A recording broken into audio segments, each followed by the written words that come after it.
8 de la mañana, 24 minutos, 11 grados, 9 décimas la temperatura a esta hora en el centro de la ciudad de Bahía Blanca. Vamos a hablar de un tema al que solemos hacer referencia constantemente, que tiene que ver con la situación del sistema penal y más que nada del sistema de cárceles, alcaldías y comisarías en la provincia de Buenos Aires, muchas veces hablando de situaciones que ocurren en Bahía Blanca.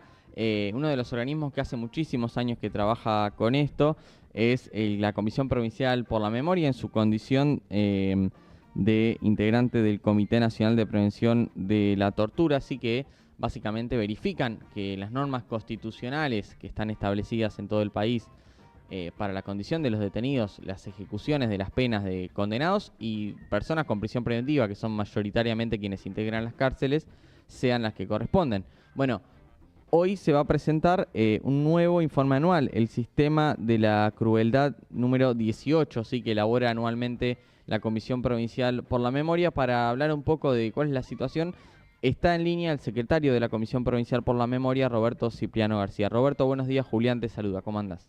¿Cómo andas, Julián? ¿Cómo te va?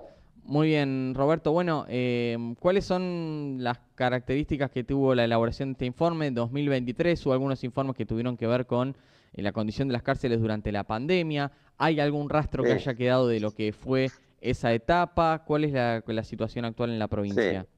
Mira, el informe además, como bien decís, que es sobre el sistema penitenciario, en realidad es un informe más abarcativo que toma la política criminal en la provincia de Buenos Aires Ujú. y aborda, además de lo penitenciario, las políticas de seguridad, las políticas de niñez, las políticas de salud mental, las vinculadas con un análisis de la justicia en clave de, bueno, los temas que nosotros trabajamos, ¿no? Vinculado con el sistema de encierro, la justicia penal. Así que es un informe bastante amplio que recoge el trabajo de monitoreo que llevamos adelante en la provincia desde hace ya más de casi 20 años, digamos, ¿no? Porque Ujú. empezamos a monitorear en 2005 y este es el informe número 18 que se presenta y que, bueno, es eso, es un diagnóstico que en este caso los aspectos más relevantes tienen que ver con la confirmación de la continuidad de la política criminal en clave de, bueno, intentar resolver un problema que no se resuelve de esta manera, ¿no? O sea, la continuidad de la política de seguridad en la convicción de que a mayor cantidad de policías en los territorios, más seguridad. Y bueno, lo que vemos es que, digamos, el remedio que usan para resolver ese problema no lo resuelve, ¿no? Que no es de ahora, es de hace muchos años y son políticas transversales a todos los gobiernos. Después, en los números más concretos, hubo un crecimiento importante de la población encarcelada en la provincia, sí creció mucho el sistema de encierro, pese a que se han construido cerca de 6.000 plazas, bueno, ingresaron desde el 2020 hasta acá, ¿no? Esta Ujú. gestión construyó 6.000 plazas, pero ingresaron cerca de 9.000 nuevos detenidos, entonces por más que se bajó el índice de sobrepoblación, la sobrepoblación sigue estando en el orden del 100% en las cárceles provinciales y sí, como algo positivo, se bajó la cantidad de detenidos en comisarías. Bueno, ahí sí la sobrepoblación bajó bastante, a menos del 100%, digamos, ¿no? Estaba muy por encima. Así que, bueno, nada, son como indicadores que en algún sentido registras algunos cambios positivos y en otros se siguen profundizando los negativos, pero no cambia estructuralmente la cuestión, ¿no? Ujú. Cuando hablamos de no funciona este tipo de políticas, hace 20 años que hacen los reportes, y hay gente que por ahí no conoce o no lee todas las páginas que tienen estos informes, Sí. no tienen por qué hacerlo, ustedes siempre igual hacen un buen laburo de comunicación con la página web. ¿Por qué decimos que no funciona? Porque no bajan los índices de delito, básicamente. Claro, sí, porque centralmente, vos, mira, te doy un dato que si bien los últimos datos todavía, recién ahora los hicieron públicos, de aprehensiones policiales en la provincia de Buenos Aires. La policía de la provincia está aprendiendo por año cerca de 220.000 personas, ¿no? O sea, quiere decir que la policía detuvo en algún momento toda esa cantidad de gente. Ahora, esa detención policial no tiene que ver con la prevención de un delito. Vos pensás que apenas el 14% de esos 220.000 detenidos van a ser imputados por una causa y el 6% de ese total va a ingresar al servicio penitenciario justamente porque se le imputa o porque lo condenan en un juicio sumarísimo de un delito. Ujú. Es decir, sería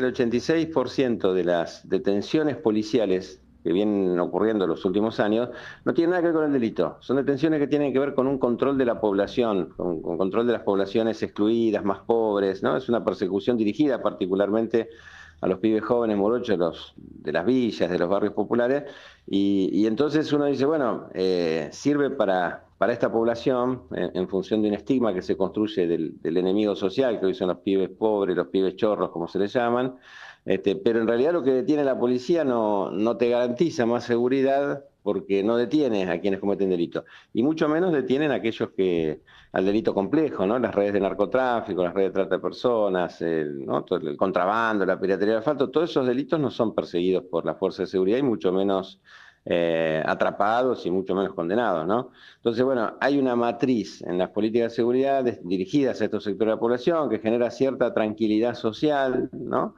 Pero que, bueno, no resuelve el problema de la criminalidad compleja. Roberto, te hago otra consulta que tiene que ver con las políticas gubernamentales en términos también de un tema que a veces es difícil de tratar, que es las políticas para bajar los índices también de reincidencia, que a veces tiene que ver con fomentar el Claro. empleo, fomentar la educación. ¿Cuáles son las políticas en la provincia de Buenos Aires en los últimos años? ¿Es una tendencia que fue cambiando según los partidos políticos? ¿Se mantuvo una misma política? Sí. No, bueno, es una buena pregunta. Nosotros, o sea, lo que decimos es justamente, al agravarse la situación de la pobreza, la situación social, esto impacta directamente y esto ya lo venimos registrando este año con un incremento importante de delitos y con un incremento también a partir de ciertos discursos del gobierno nacional centralmente vinculados con la defensa de la actuación policial de manera irrestricta y sin ningún condicionamiento, y sin importar si cumplen la ley o no. Lo que se releva es que crece ese delito callejero, ese delito, ¿no? A veces de menor cuantía, que te roban el celular, te roban algo, pero, digamos, porque eso está probado, digo, en sociedades donde hay más igualdad, más inclusión, estos delitos disminuyen. Entonces, bueno, lo que uno ve, digamos, es que esta situación social va a agravar el tema en la provincia de Buenos Aires, ya lo viene agravando. Ujú. Y en relación a las políticas que tienen que ver con, digo, esto pensando, yendo un poco antes de la detención, ¿no? En la medida que haya más inclusión, más trabajo, más educación, te reduce los índices del delito. Pero también una vez que las personas están adentro, la posibilidad de que efectivamente se cumpla con la ley lo que dice la Constitución, que es resocializar a la persona, que la persona estudie, trabaje, obviamente genera que cuando salga con más chances de hacer otra cosa. Ahora, en general, en el sistema penitenciario no se destinan ni grandes recursos ni un tiempo importante a esa tarea de resocialización. Esta gestión, es cierto, ha mejorado en relación a la anterior, o sea, hay más posibilidades de laborales o de estudio, pero no alcanzan a la mayoría de la población, digamos, ¿no? Hay buenas iniciativas, que son iniciativas parciales o sectorizadas en determinadas unidades, pero que no llegan masivamente a toda la población. Entonces, el problema que tenés es que la gente no accede a una educación ¿no? de calidad, digamos, una buena educación para salir mejor formado, o no aprende un oficio como debería hacerlo. Roberto, y cuando nos vamos al mundo judicial, principalmente el fuero ordinario, el fuero provincial que recién mencionabas, Sí, 220.000 aprehensiones, son actuaciones que después interviene la justicia, que hay de dos realidades. Una que muchas veces tiene una rapidez para firmar aprehensiones o detenciones, pero lo cierto también exacto. es que hay un déficit de personal, que eso también lo tiene que resolver la política. ¿Qué observaciones tienen sobre eso? Vos decís déficit de personal, ¿a qué te referís? Fiscales, defensores, algunos Ah, juzgados, muchas las faltas subrogancias. las faltas de Sí, designaciones, muchas subrogancias digamos. básicamente. Por ahí un fiscal que Exacto, tiene claro. 4 o 5 unidades fiscales, un defensor que Sí, tiene que tener, no sé, 7, 8 defendidos, un juzgado que sí. no está completo. Sí, bueno, ahora es un problema. Ahora se está avanzando hubo un cúmulo de designaciones la semana esta que pasó en la provincia, más de 150 cargos se ocuparon, pero sigue siendo alto, deben estar en 600 cargos, eran más o menos 700 en total los que estaban sin designación. Es un tema, pero más allá de que los cargos estén designados, eso no va a impactar en que cambie el sistema, digamos, Ok. porque la justicia lo que hace es convalidar automáticamente esa actuación policial que recién mencionábamos.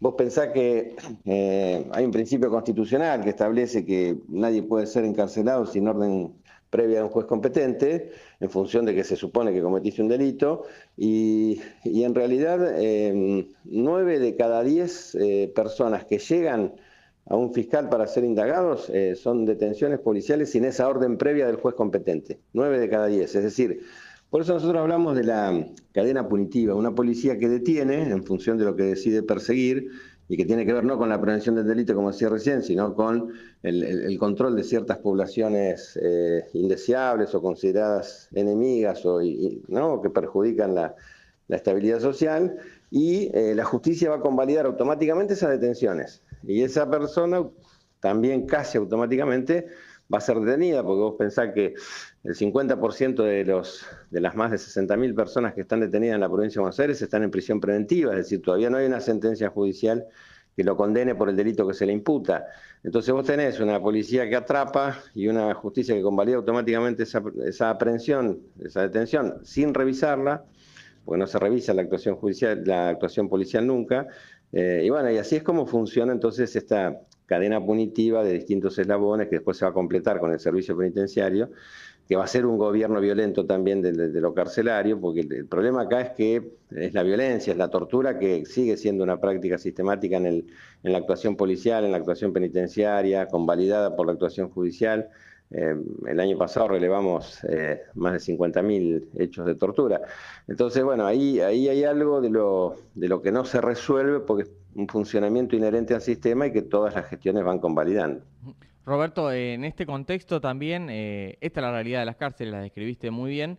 Estaba leyendo el informe que había realizado el Comité Nacional de Prevención contra la Tortura Sí, sobre la posibilidad de un régimen penal juvenil, que es básicamente meter presos a chicos cada vez más chicos, sin exacto. una resolución de la cuestión social. Sí. ¿Cuál es la situación en la provincia de Buenos Aires? Mira, la situación en la provincia de Buenos Aires es que no hace falta ninguna baja de edad porque el sistema atrapa a los pibes menores de 16 años, ¿no? Ok. Los pibes, nuestro sistema lo que establece es que son punibles entre los 16 y los 18. Ahora, en la provincia de Buenos Aires, la ley procesal que establece el sistema de responsabilidad penal juvenil, lo que trae, digamos, es la posibilidad de que el juez, de manera excepcional, pueda dictar una medida de seguridad en menores de 16 años. Esta medida de seguridad está llamada así, pero es un eufemismo, en realidad es una pena de prisión. Puede dictarla para los pibes que considera que están en peligro o que pueden generar peligro a los demás. Y entonces vos tenés que de las cerca de 800 pibes más o menos que ingresaron al sistema de responsabilidad penal juvenil el año pasado, cerca del 15% son pibes menores de 16 años. Es decir, los pibes menores de 16 que cometen delitos graves, un homicidio que cometen o se le imputan, mejor dicho, ¿no? Un homicidio, abuso sexual, esos pibes están detenidos. No es cierto que se los deje ir o que en la provincia de Buenos Aires, y esto funciona en muchas provincias de la misma manera, esos pibes terminan encerrados también. Entonces, y estamos hablando del caso de la provincia, ¿no? Pero estamos hablando de números de 120 casos, estamos hablando de números chicos, Sí, donde el Estado... en el discurso hay una sobrerepresentación del problema, eso está Exacto, claro. exacto, porque en realidad vos lo que tenés que pensar es cómo haces, si son 120 pibes, si son a nivel nacional por año, suponete, ¿no? Si en la provincia de Buenos Aires es esa cantidad, la provincia siempre tiene la mitad de los delitos, por ahí está hablando de 250, 300 pibes a nivel nacional. ¿Por qué no pensar justamente un dispositivo que aborde esos casos y los aborde rigurosamente, que efectivamente se trabaje con esos casos, se trabaje con las familias, se genere una verdadera resocialización, reeducación de esos pibes, ¿no? Porque los pibes terminan yendo, esos pibes menores de 16 terminan yendo a centros de jóvenes, que en realidad son cárceles para jóvenes, como definimos en el informe. Inician la carrera carcelaria, digamos, ¿no? En los centros de jóvenes, porque en esos centros no hay acceso a una educación tampoco adecuada, digamos, no aprenden oficio, los pibes pasan 18, 20 horas encerrados en una celda. Esos son los regímenes, ¿no? de los centros de jóvenes cerrados. Entonces, cuando vos ves eso, decís, bueno, ¿por qué no se piensa un programa especial destinado a estas poblaciones para que efectivamente ese pibe no es que entra y sale del centro de jóvenes, no, después termina en la carrera del delito y en la cárcel? Entonces, bueno, ¿por qué no pensar un dispositivo que logre que efectivamente ese rumbo se modifique, ¿no? De esa vida? y no que después, como nos pasa, varios años después lo encontramos al pibe que conocimos de chico en un instituto de menores, lo encontramos después en la cárcel, ¿no? Roberto, muchísimas gracias. Hoy a las 18 en el canal de YouTube de la comisión se va a poder ver la presentación del informe, ¿no?